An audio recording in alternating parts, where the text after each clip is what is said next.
그런즉 내가 공의와 정의와 정직 곧 모든 선한 길을 깨달을 것이라. 곧 지혜가 내 마음에 들어가며 지식이 내 영혼을 즐겁게 할 것이요 근신이 너를 지키며 명철이 너를 보호하여 악한 자의 길과 폐역을 말하는 자에게서 건져내리라. 이 무리는 정직한 길을 떠나 어두운 길로 행하며 행악하기를 기뻐하며 악일의 폐역을 즐거워하나니 함께 있습니다. 그 길은 구부러지고 그 행위는 패역하니라. 아멘. 우리는 계속해서 잠언의 말씀을 통해서 하나님께서 자녀들에게 주시는 지혜의 말씀을 함께 나누고 있습니다. 잠언 2장으로 들어와서는 하나님께서는 지혜가 주는 유익이 무엇인가에 대하여 우리에게 말씀하시고 있습니다. 이와 관련해서 잠시 잠언 2장 1절에서 9절까지의 그 구조를 우리가 함께 살펴보게 될 텐데, 1절에서 4절까지의 말씀은 지혜를 얻기 위해 어떻게 해야 하는가 조건에 대하여 우리에게 말씀해 주시고 있습니다. 우리 2장 1절에서 4절까지 한번 보면, 내 아들아 내가 만일 나의 말을 받으며 나의 계명을 내게 간직하며 내 귀를 지혜에 기울이며 내 마음을 명철에 두며 지식을 불러 구하며 명철을 얻으려고 소리를 높이며 은을 구하는 것 같이 그것을 구하며 감추어진 보배를 찾는 것 같이 그것을 찾으면, 우리가 1절에서 4절까지의 말씀을 쭉 읽어보면 어떤 결과를 가르쳐주는 말씀이 아니라 조건에 해당하는 말씀이라는 것을 우리가 알 수가 있습니다. 이처럼 1절에서 4절까지는 어때요? 지혜를 얻기 위한 조건에 대하여 우리에게 설명하고 있는 구절이고, 그리고 다음으로 나오는 6절에서 9절까지의 이 말씀은 조건절에 해당하는 그 결과를 우리에게 설명해 주고 있는데, 6절에서 9절 우리 함께 한번 읽겠습니다. 대저 여호와는 지혜를 주시며 지식과 명철을 그 입에서 내심이며 그는 정직한 자를 위하여 완전한 지혜를 예비하시며 행실이 온전한 자에게 방패가 되시나니 대저 그는 정의의 길을 보호하시며 그의 성도들의 길을 보존하려 하심이니라. 그런즉 내가 공의와 정의와 정직 곧 모든 선한 길을 깨달을 것이라. 아멘. 이 구조에 대한 부분들을 이해하고 말씀을 보면 이 말씀의 내용이 어떻게 전개되어지고 있는가 하는 것들을 우리가 쉽게 접근할 수가 있는 것이죠. 2장 1절에서 4절까지는 지혜를 얻기 위한 조건에 대한 말씀을 주시고 있고, 그리고 6절에서 9절까지는 이 조건부에 해당하는 결과를 우리에게 말씀해 주고 있는 것입니다. 이 조건에 합당한 사람은 어떤 사람인가, 그리고 그 조건에 합당한 사람에게 주시는 하나님의 지혜가 그 사람을 통하여 어떻게 역사하시는가를 우리에게 설명해 주고 있는 것이죠.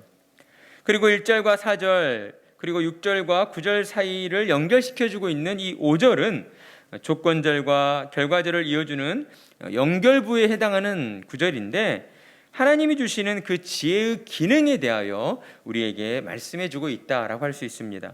우리 5절 말씀을 함께 읽어보겠습니다. 시작. 여호와 경외하기를 깨달으며 하나님을 알게 되리니. 아멘.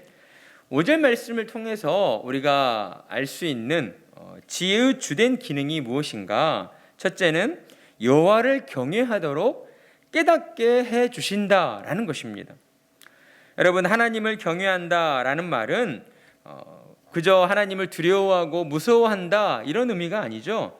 천지를 창조하신 하나님의 주권과 영광을 인정하는 자가 하나님을 향해 가지는 그 거룩한 두려움, 곧 경건한 공경심이다라고 할 수가 있는 것입니다.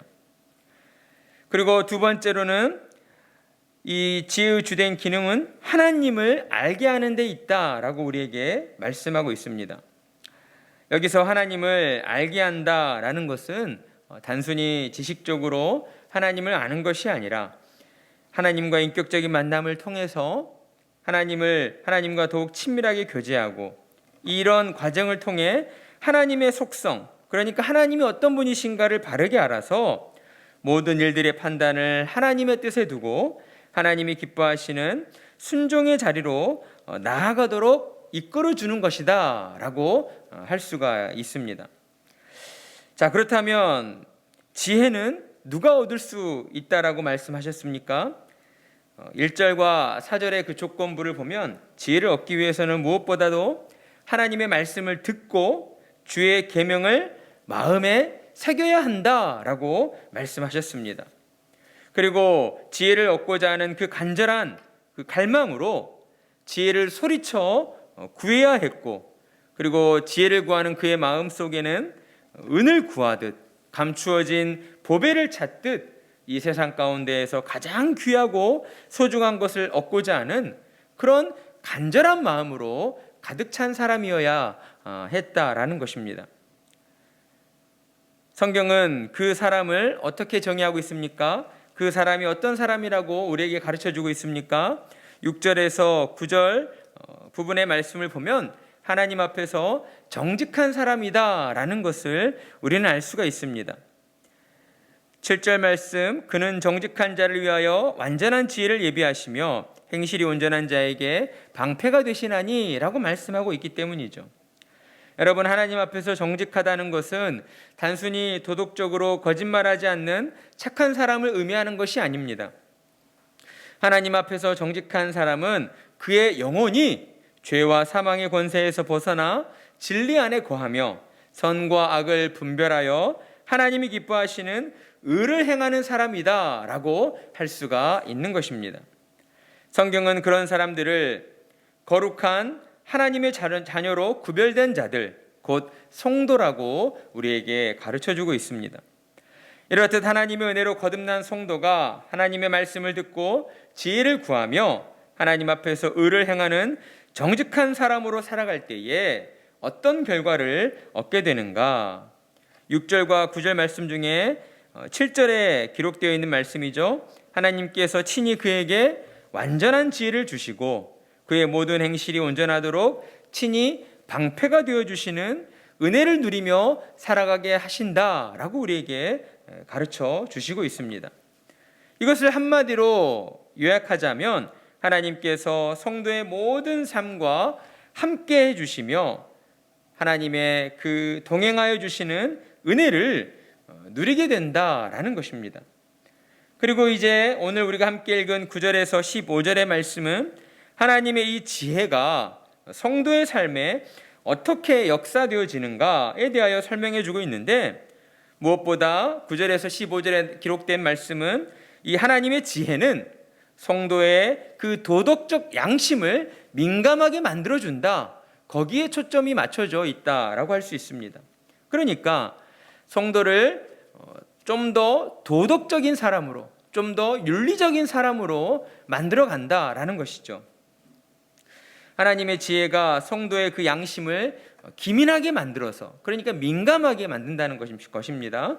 성도의 양심을 도덕적으로 민감하게 만들어서 자기의 영혼을 악의 무리들로부터 지켜주고 보호해준다라고 우리에게 가르쳐주고 있는 것입니다.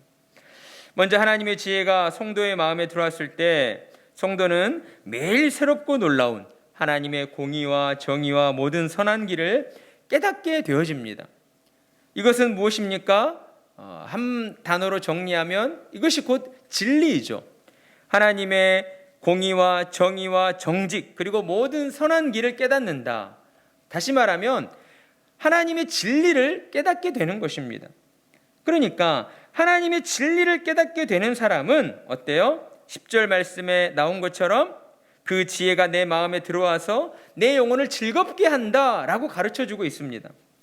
여러분, 세상적인 어떤 지식은 우리가 머리로 이렇게 기억하고 머리에 저장을 하는 것이겠지만, 하나님이 주시는 지혜는 반드시 우리의 머리를 거쳐서 성령님이 거주하시는 우리 마음의 좌소, 우리의 영혼 가운데로 내려오게 되어 있습니다.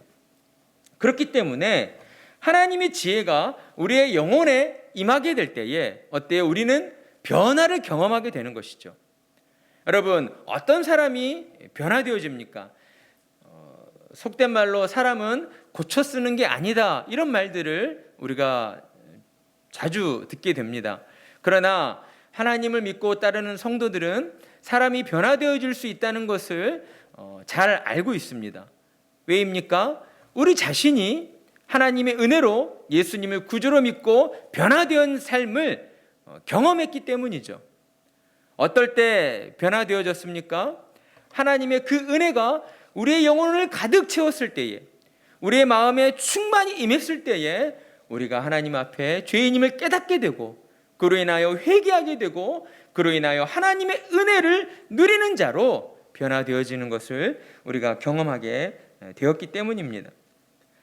이렇듯 하나님의 지혜는 반드시 우리의 마음에 들어오게 되어 있어요.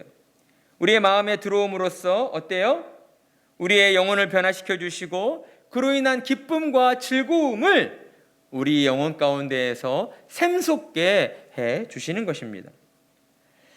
사랑하는 성도 여러분, 사람에게 있어서 가장 근본적인 즐거움은 무엇이겠습니까? 바로 우리 영혼의 즐거움이다라고 할 수가 있습니다. 그런데 영혼의 즐거움은 우리의 육신적인 기쁨과 쾌락을 통해 얻어질 수 없다는 것이죠. 하나님을 모르는 사람은 바로 이 영혼의 즐거움이 어떻게 해서 주어지는 것인가, 이것에 대하여 전혀 모르고 있습니다. 하지만 하나님의 은혜로 하나님의 진리 안에 거하는 자들은 우리의 영혼의 이 기쁨과 즐거움이 어떻게 해서 주어지는가 하는 것을 잘 알고 있는 사람들이죠. 여러분, 어떻게 해서 주어집니까? 우리의 영혼의 주인 되신 하나님을 통해서, 하나님을 아는 것을 통해서, 곧 진리를 알아가는 것을 통해서 우리의 영혼의 즐거움이 주어진다라는 것입니다. 하나님을 아는 진리를 깨달아 하나님과 교제할 때에 우리 안에 있는 영혼은 하나님 안에서의 참 기쁨과 즐거움을 맛보고 누리게 되어 있다라는 것이죠. 그러니 우리는 우리의 영혼의 즐거움을 위하여서 늘 하나님을 아는 자리로 정말 열심을 내어 나아가야 하는 것입니다. 여러분, 그렇다면 하나님을 우리는 어떻게 해서 알 수가 있습니까?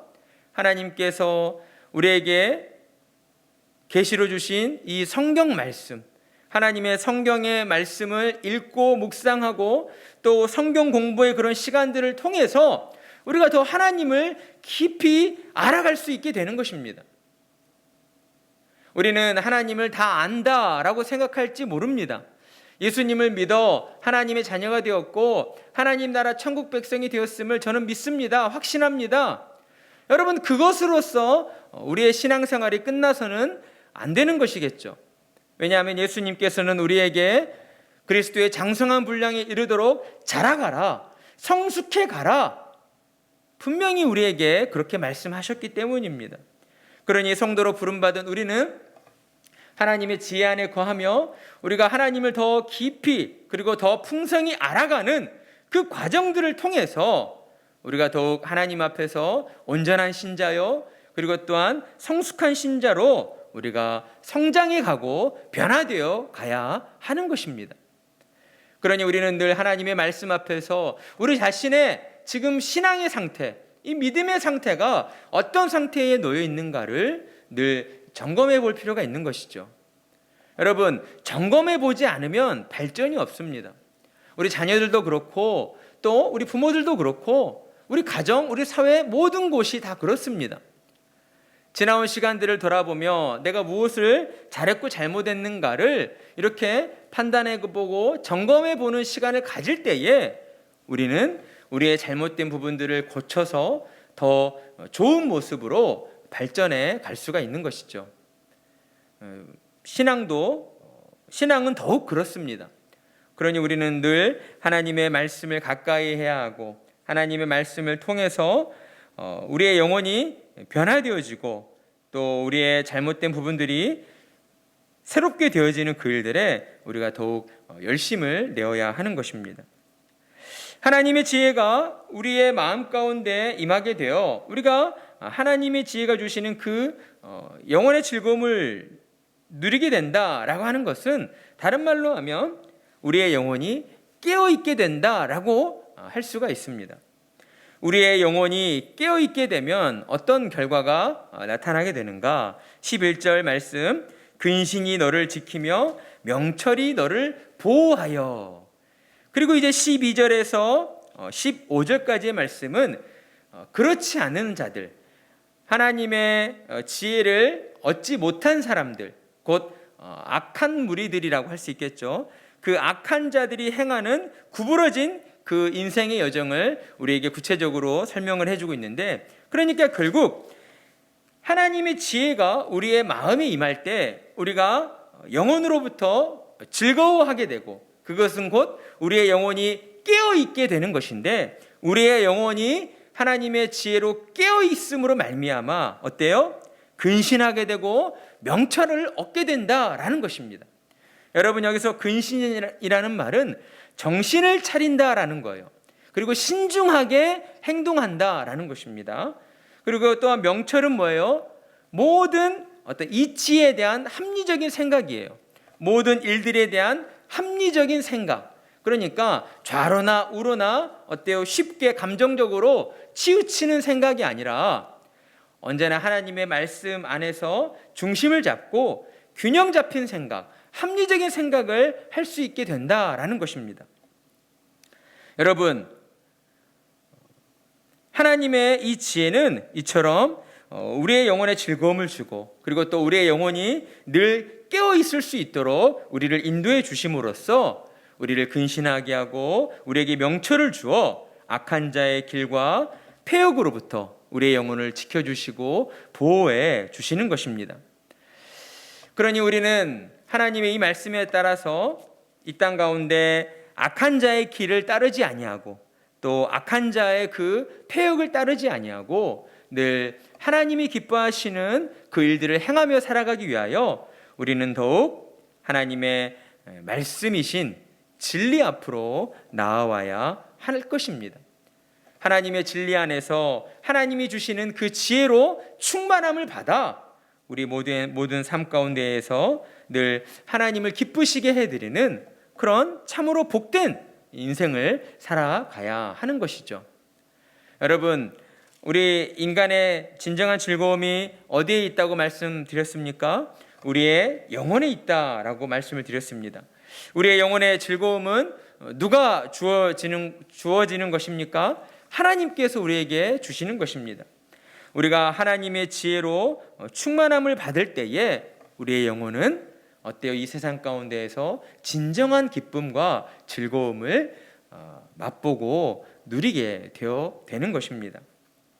그러니 우리는 이 말씀을 늘 우리 마음에 새기시고 우리의 모든 삶 가운데에서 우리가 무엇보다 간절히 바라고 원해야 되는 것은 곧 하나님의 지혜이다, 하나님을 아는 진리이다 라는 것을 마음에 새기시고, 하나님이 주시는 지혜로 저의 모든 삶이 악한 자들을 따르지 아니하고 악한 자들의 그 패역한 행위에 참여하지 아니하고 오직 하나님을 기쁘시게 해드리는 정직한 자의 삶, 진실된 자의 삶을 살아가도록 하나님 저를 붙드시고 인도해 주십시오 라고 간구하시는 우리 성도님들의 모든 삶이 되시기를 축복합니다.